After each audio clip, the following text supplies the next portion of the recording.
أعوذ بالله من الشيطان الرجيم. بسم الله الرحمن الرحيم.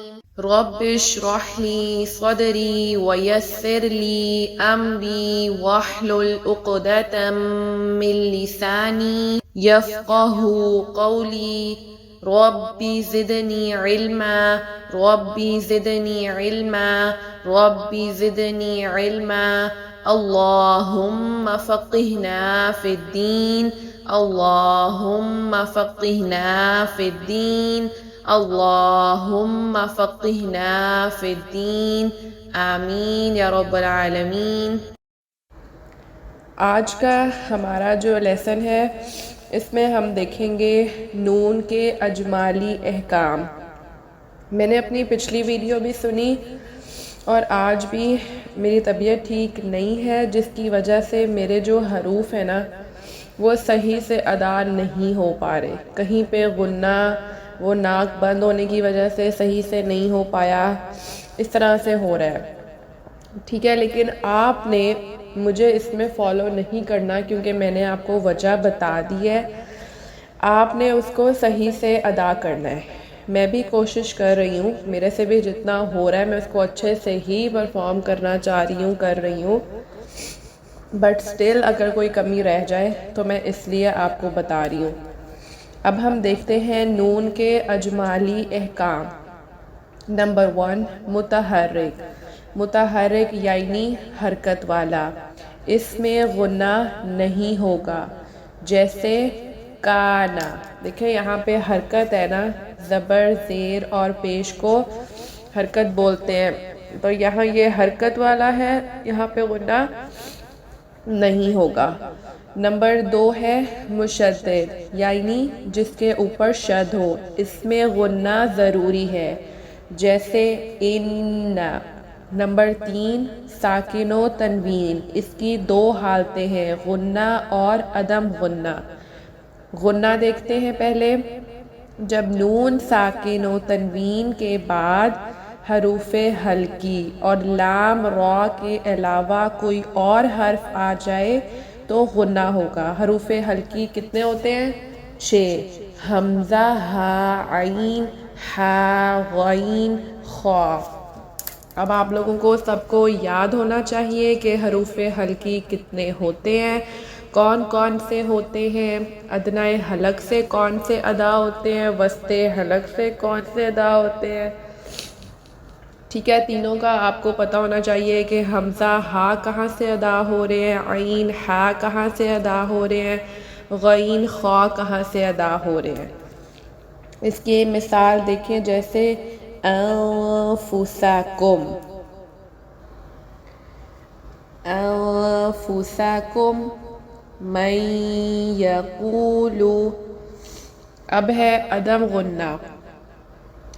جب نون ساکن و تنوین کے بعد حروف ہلکی اور لام را میں سے کوئی حرف آ جائے تو غنہ نہیں ہوگا. جیسے منہم، یہاں پہ دیکھیں آپ غنہ نہیں کر رہے، ظاہر کر کے پڑھ رہے ہیں. ٹھیک ہے.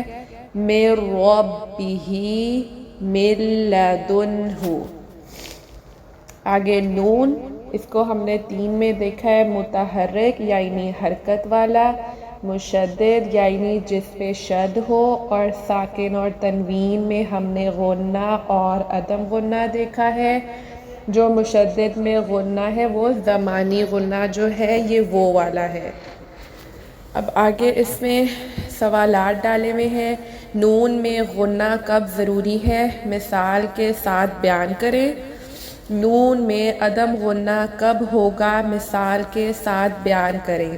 آپ نے اس کے جواب دینے ہیں اور مثالیں آپ نے خود ڈھونڈ کے رکھنی ہیں، اور ہر رول کے ساتھ 5 مثالیں آپ کی اپنی ہونی چاہیے. جو میں بتا رہی ہوں اس سے ہٹ کے سب کے پاس 5 مثالیں ہونا ضروری ہیں، وہ لکھنی بھی ہیں اور سناتے ہوئے ان کو پراپر ادا کر کے بول کے بھی بتانا ہے. اب ہم آگے بات کریں گے نون ساکن کے ادغام کی شرط۔ نون ساکن پہلے کلمے کے آخر میں ہو اور حروف یؤمن یا واو میم نون میں سے کوئی حرف دوسرے کلمے کے شروع میں ہو تو ادغام ہوگا۔ آپ سب کو بہت اچھے سے پتہ ہے کہ ادغام کیا ہوتا ہے، ہم آلریڈی پڑھ چکے ہیں۔ لیکن اگر دونوں ایک ہی کلمے میں آ جائیں تو اظہار مطلق ہوگا۔ اظہار بھی کیا ہوتا ہے آپ سب کو بہت اچھے سے پتہ ہے، ظاہر کر کے پڑھنے کو اظہار بولتے ہیں، اور اس کی قرآن مجید میں صرف 4 مثالیں ہیں، اور وہ یہ ہیں، یہ صرف 4 مثالیں ہی ہیں پورے قرآن میں۔ الدنیا، قنوان، صنوان، بنیان۔ دیکھیں ہم ظاہر کر کے پڑھ رہے ہیں، اظہار ہے نا، تو ظاہر کر کے پڑھ رہے ہیں، اور اس اظہار کو اظہار مطلق بولتے ہیں۔ اچھا، جب آپ نے یہ 4 مثالیں اس کی بولنی ہے تو آپ نے خیال رکھنا ہے کہ آپ نے نا جو ساکن حرف ہے اس کو ہلانا نہیں ہے۔ جیسے کہ آپ نے اس کو الدنیا نہیں پڑھنا، اس پہ قلقلہ نہیں کرنا، ٹھیک ہے؟ آپ نے اس چیز کا خیال رکھنا ہے، یہ قلقلہ حروف نہیں ہے۔ الدنیا، دن یا نہیں، قنوان نہیں، قنوان، صنوان نہیں۔ آگے دیکھیں اقلاب۔ اقلاب کا لغوی معنی بدلنا، اصطلاحی معنی نون ساکن اور نون تنوین کو میم سے بدل کر غنہ اور اخفا کے ساتھ ادا کرنا، یہ اقلاب کا اصطلاحی معنی کہلاتا ہے۔ قاعدہ: نون ساکن یا تنوین کے بعد با آ جائے تو وہاں پہ اقلاب ہوگا۔ اقلاب کی مثالیں دیکھ لیتے ہیں، آپ نے خود سے بھی ڈھونڈنی ہے۔ اس کے علاوہ با، انبئونی، انبورک، سمیع بصیر۔ تو یہاں پر دیکھیں کہ کیا ہے کہ نون ساکن یا تنوین کے بعد با ہے، ٹھیک ہے، اور اوپر چھوٹی سی میم بھی ہے۔ آپ نے اس کی نشانی رکھنی ہے کہ جب بھی ایسے ہو کہ با آ رہا ہے اور اوپر چھوٹی سی میم آ رہی ہے، وہاں پہ آپ کو فوراً پتہ چل جانا چاہیے کہ یہاں پہ کیا ہو رہا ہے، اقلاب ہو رہا ہے، کہ اس کو جو نون ہے اس کو میم میں بدل کے پڑھنا ہے۔ انبئونی، دیکھیں جو ہم میم ہے وہ پڑھ رہے ہیں، ٹھیک ہے، نون کو ہم نے میم میں بدل کے پڑھنا ہے۔ اب ہم آگے دیکھتے ہیں متجانسین۔ یہ بھی ادغام کی طرح ہی ہوتا ہے، اور ادغام کو ہم بہت اچھے سے پہلے پڑھ چکے ہیں۔ تو ادغام کے بارے میں ہم پہلے بھی پڑھ چکے ہیں، ادغام مع الغنہ اور ادغام بلا غنہ۔ مع الغنہ کیا ہوتا ہے؟ غنہ کے ساتھ، یا واو میم نون یعنی یؤمن میں سے کوئی آ جائے تو وہاں پہ ہم کیا کرتے ہیں؟ غنہ کے ساتھ پڑھتے ہیں۔ غنہ کیا ہوتا ہے؟ ایک الف کے جتنا آواز کو جو ہے اپنے ناک میں روک کے رکھنا ہے، اور اس طرح سے آپ نے پڑھنا ہے، تو غنہ ادا ہوتا ہے۔